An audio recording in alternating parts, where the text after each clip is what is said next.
Кыргыз абасынан жутуп атат деген маселеси бар бекен, же суусун ичип коюп атат деген эмне маселе экен? Депутат Мадумаровду кылмыш жоопкерчилигине тартуу өтүнүчү жогорку кеңешке түштү. Мамлекеттик тил жөнүндө мыйзам кабыл алынды. Улуттук крокодилдер деген профессор сөгүш алды. Депутаттар аны катуу жазага тартууга чакырышты. 23 жашка чейинки кыздардын четке чыгуусуна тыюу салуу Конституцияга каршы келерин Тышкы иштер министрлиги билдирди. Президент Садыр Жапаров Ысык көлдө Асман шаарынын курулушу июндун аягында башталарын билдирди. Орусиянын ири мунай өндүрүүчү заводдоруна дрон менен сок курулду. Тажикстандын президенти Эмомали Рахмон Кыргызстанга келет. Бразилияда жергиликтүү калк полицияга каршы жебе найзаларды колдонду. Ушул жана башка Кыргызстандагы Борбор Азиядагы дүйнөдөгү жаңылыктар менен мен Нурайда Жекшенова тааныштырам. Саламатсызбы?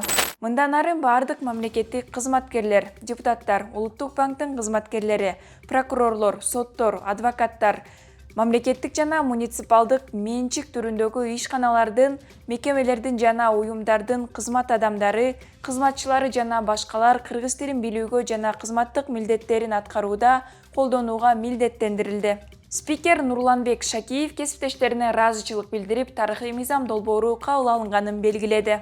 Мындан тышкары мыйзамда мамлекеттик тил милдеттүү түрдө колдонулууга тийиш болгон жерлерде так жазылды. Мурунку мыйзамда бир гана президент, жогорку кеңештин төрагасы, премьер-министр, жогорку сот төрагасы жана Конституциялык палатанын төрагасы кыргыз тилин билүүгө милдеттүү болчу. Депутат Адахан Мадумаровду кылмыш жаза жоопкерчилигине тартуу өтүнүчү жогорку кеңешке түштү. Өтүнүчтү прокурор Курманкул Зулушев жөнөткөн. Ушул сунушту башкы прокуратурадан келгенден кийин күн тартибине киргизип 48 сааттын ичинде биз регламент боюнча комиссия түзүшүбүз керек, атайын комиссия. Адахан Мадумаров спикерден эмне иштин негизинде айыпталып жатканын түшүндүрүүнү өтүндү. Аба кыргыз абасынан жутуп атат деген маселеси бар бекен, же суусун ичип коюп атат деген эмне маселе экен?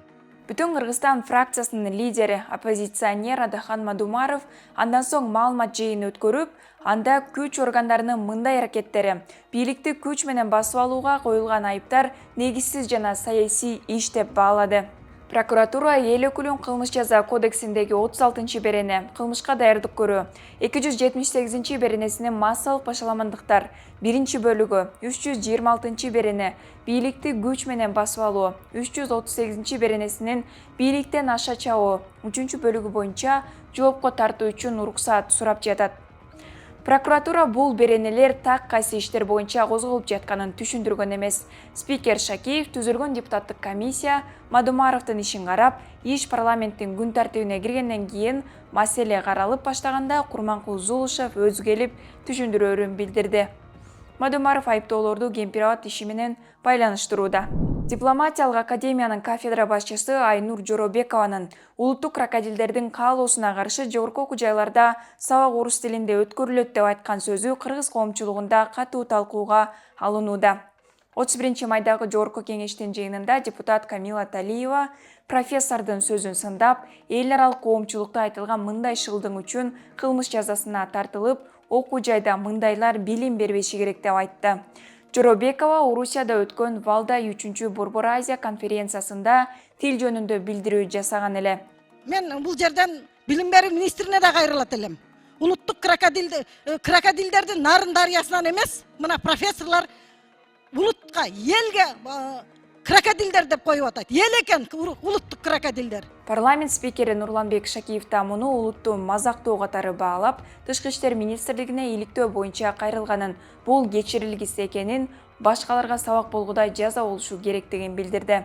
Жоробековага улуттук крокодил деп айткан сөзү үчүн окуу жайдан дисциплинардык сөгүш берилди. Буга чейин оозунан жаңылган профессор Айнур Жоробекова Facebook аркылуу элден кечирим сураган. Профессордун Орусиядагы билдирүүсү боюнча сиздин оюңуз кандай? Комментарийге жазыңыз.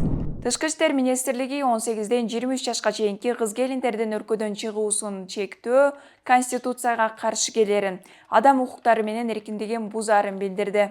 Министрлик миграцияда кыздардын коопсуздугун жакшыртуу, коргоо жана кылмыштуулукту азайтууга багытталган сунуштарды мамлекеттик органдарга даярдап жатышканын билдирет. Буга чейин депутаттар Шайлообек Атазов жана Надира Нарматова 23 жашка чыга элек кыздардын чет өлкөгө чыгуусуна тыюу салыш керек деп чыккан. Коомчулукта бул демилге кызуу талкууга алынууда. Ысык көлдө Асман шаарынын курулушу июндун аягында башталарын президент Садыр Жапаров билдирди. Жапаровдун айтымында шаарды сырткы инвесторлор салат. Президент жергиликтүү аксакалдарга кайрылып, жаштар инвесторлорго жолтоо болбосун деп өтүндү. Бул билдирүү Чопон Атадагы сейил бактын ачылышында жасалды. 16 гектарды түзгөн бакта амфитеатр, велосипед жолу, көпүрөлөр, фонтан жана жасалма арал бар.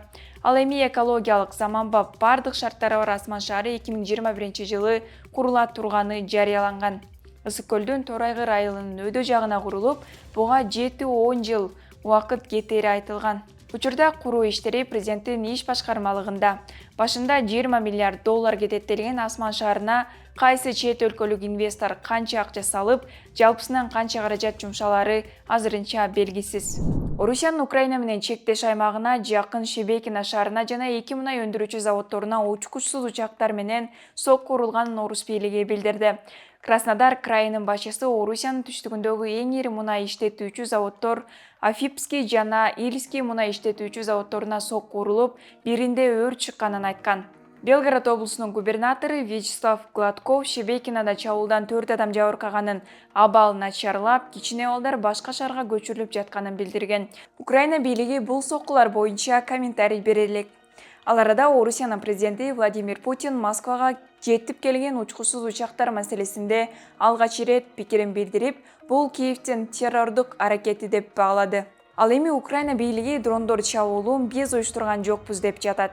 Ошол эле учурда Орусия Украинанын борбору Киевге учкучсуз дрондор менен чабуулун улантууда. Акыркы 30-майдагы чабуулда 1 адам каза тапкан. Май айында эле Украинага 20 чукул чабуул жасалган. Британ чалгындоо кызматынын маалыматына караганда, канчалык аракет болбосун Орусиянын чабуулдары ийгиликсиз болууда. Өзбекстан Кыргыз-Өзбек чек арасындагы 2010 жылы жабылган Бекабат өткөрүү пунктун калыбына келтире баштады. Эки тарап тең өткөрмө бекеттерин ачууга камынып жатышат. Мындан тышкары Ош облусундагы Карабагыш, Кара суу өткөрмө бекеттерин ачууга да даярдык көрүлүүдө. Өзбекстан менен Кыргызстандын ортосунда жалпысынан 15 өткөрмө пункту бар. Тажикстандын президенти Эмомали Рахмон Европа биримдиги Борбор Азия саммитине катышуу үчүн Кыргызстанга келерин президент Садыр Жапаровдун басма сөз кызматы билдирди. Тажик бийлиги да бул маалыматты ырастаганын Азия Плюс агенттиги жазды. Европа биримдиги Борбор Азия саммити 2-3 июнда Ысык көл облусунун Чопон Ата шаарында өтөт. Ага Эмомали Рахмондон тышкары Казакстандын президенти Касым-Жомарт Токаев, Өзбекстандын президенти Шавкат Мирзиёевич, ошондой эле Түркмөнстандын министрлер кабинетинин башчысынын орунбасары Нурмухамед Аманепесов жана Европа кеңешинин президенти Шарль Мишель катышат. Бразилиянын Сан-Паулу шаарында жергиликтүү калк полиция менен кагылышып, көздөн жаш агызуучу заттарга жооп кылып, алар найза менен жебе колдонушканын ТРТнын орус кызматы жазып чыкты. Бул окуя жергиликтүү элдин ата-бабаларынан калган жерлерди коргоо укугунан ажырата турган мыйзам долбооруна каршы нааразычылык акциялары маалында болду.